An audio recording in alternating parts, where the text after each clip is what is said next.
తాకట్లో ఉన్న మీ బంగారాన్ని విడిపించి ఆ రోజు ఆన్లైన్ రేటుకి కొంటాం. Sharma gold company. నమస్తే, మనతో పాటు బ్రహ్మశ్రీ మురళీధర్ శర్మ గురువు గారు ఉన్నారు. నమస్తే గురుగారు. మహాదేవ శ్రీమాత్రే నమః.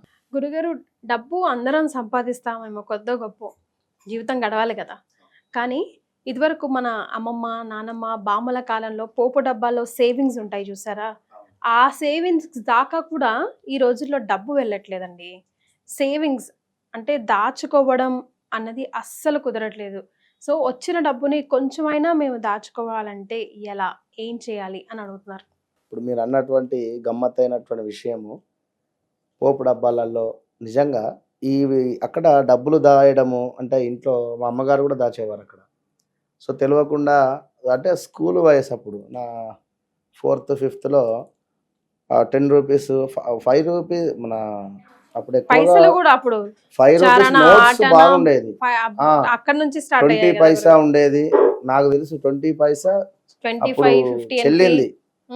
20 పైసా ఆ సందర్భాలలో వాటిని తీసుకువెళ్ళి ఈ యొక్క పిపరమెంట్లు కానీ చాక్లెట్స్ అయితే అక్కడ దాకా సేవింగ్స్ ఎక్కడ వెళ్తున్నాయి, అంతా ఫోన్లలోనే ఉన్నాయి కదా సేవింగ్స్. ఫోన్లలోనే ఉంటున్నాయి. అవి ఎంత ఈజీగా అయిపోయిందో అంత ఈజీగా కూడా ఖర్చు అయిపోతున్నాయి గురుగారు. మీరు అన్నటువంటి ఆ పోపు డబ్బాల దగ్గర నిలబడి వంట చేస్తూ ఫోన్ పేలు కొట్టేస్తున్నారు. విన్నరా? అంటే టెక్నాలజీ అట్లా అయిపోయింది.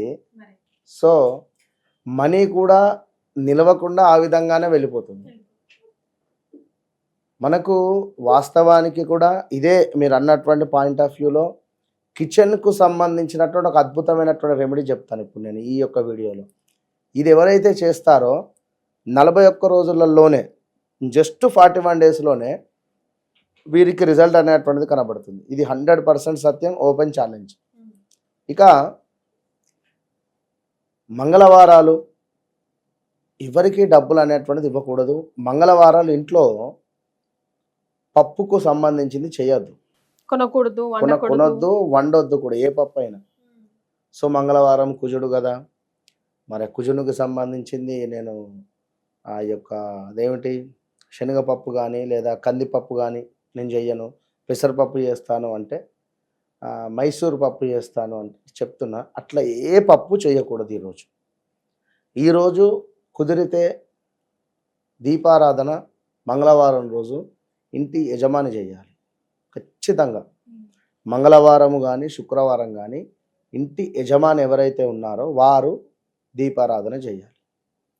ఇక ఆ విధంగా కుదరలేని పక్షంలో ఏదైనా దగ్గరలో ఉండేటువంటి ఆంజనేయ స్వామి దేవాలయానికి వెళ్ళి ఒక మ్యాచెస్ అంటే అగ్గిపెట్టె దీనిని ఆ యొక్క స్వామి వద్ద ఆ యొక్క దేవాలయంలో విడిచిపెట్టి రావాలి. ఎవరు? మగవారు. ఫస్ట్ ఏమిటి? ఇంట్లో దీపారాధన. ఆ రోజు ఫైర్ను వెలిగించాలి. మీరు ఏదో రకంగా ఏదైనా చేయండి. దీపారాధన చేస్తారా లేదా ఆంజనేయ స్వామి దేవాలయంలో ఆ యొక్క మ్యాచ్ బాక్స్ని పెడతారు, మీ ఇష్టం.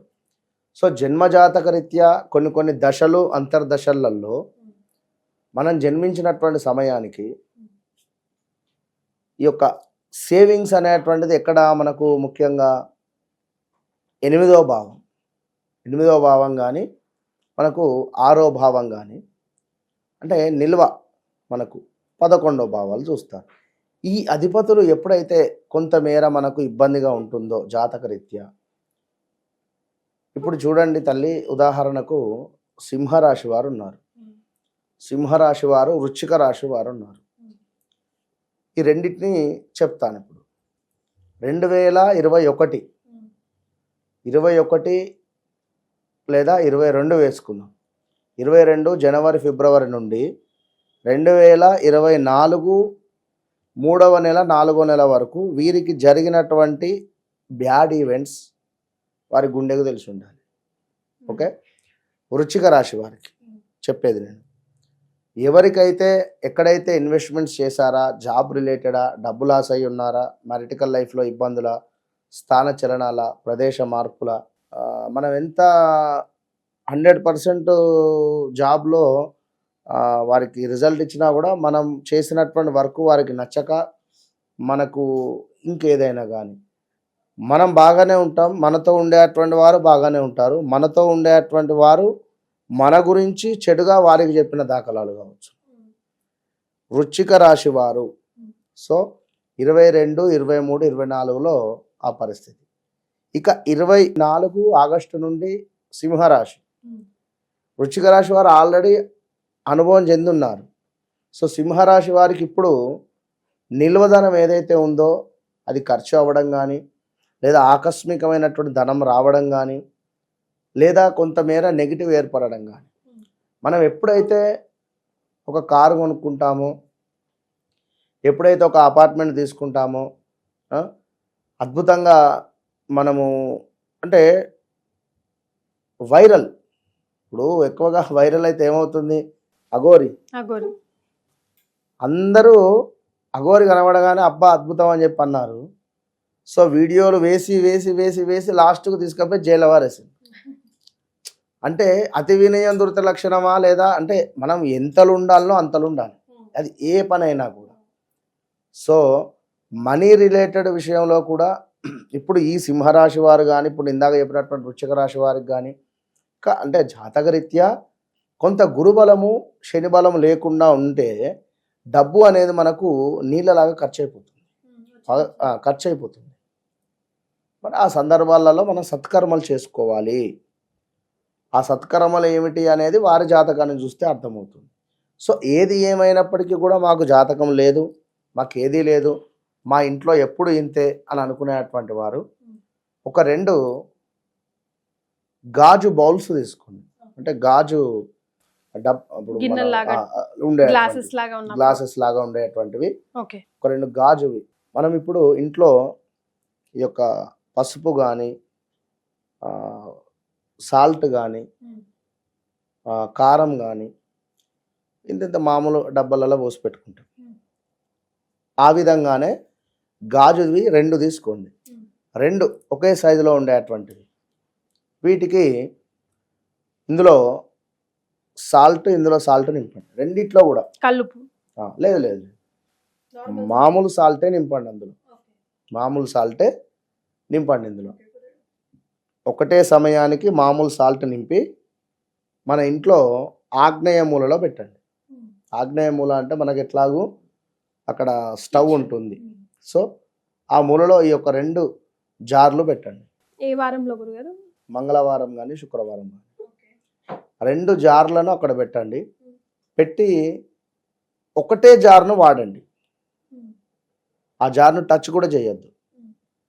ఒకటే జార్ను మీరు వంటలోకి వాడుకోండి. అర్థమవుతుంది కదా. ఒక జార్ పూర్తిగా అయిపోయిన దాకా కూడా దాన్ని ఎవరు తాకకూడదు, జరపకూడదు. ఎక్కడైతే పెట్టారో అక్కడే ఉండనివ్వండి దాన్ని. ఎప్పుడైతే ఇక్కడ ఒక జార్ పూర్తిగా ఉప్పు అయిపోయిందో అప్పుడు మరలా అక్కడ మనం ఏదైతే నింపి పెట్టుకున్నామో దాన్ని ముందుకు తీసుకోవాలి. మరలా దీనిలో నింపి దాని ప్లేస్లో పెట్టేసేయాలి. 2 జార్లు గాజుతో ఉండేటువంటివి, అందులో 2 మామూలు సాల్ట్ నింపండి. ఇవి ఇంట్లో వంటగదిలో పెట్టండి. ఎస్. సో ఒకటి అయిపోయేదాకా మరొకటి ముట్టొద్దు, అంతే. ఈ విధంగా మీరు చేసి చూస్తే 41 రోజులలో మీ బ్యాంక్ బ్యాలెన్స్ పెరగడమా, మీ ఇంట్లో ఉండేటువంటి నిల్వధరం ఎంతో కొంత పెరగడమా, ఓపెన్ ఛాలెంజ్ వారికే కనబడుతుంది. పెద్ద కష్టపడేది కూడా ఏమీ లేదు. రెగ్యులర్ గా ప్రతిరోజు మనం చేసేది ఇంట్లో ఉండే వస్తువే ఉప్పు, అది కూడా వంటల్లో వాడుకోవడానికి మాత్రమే.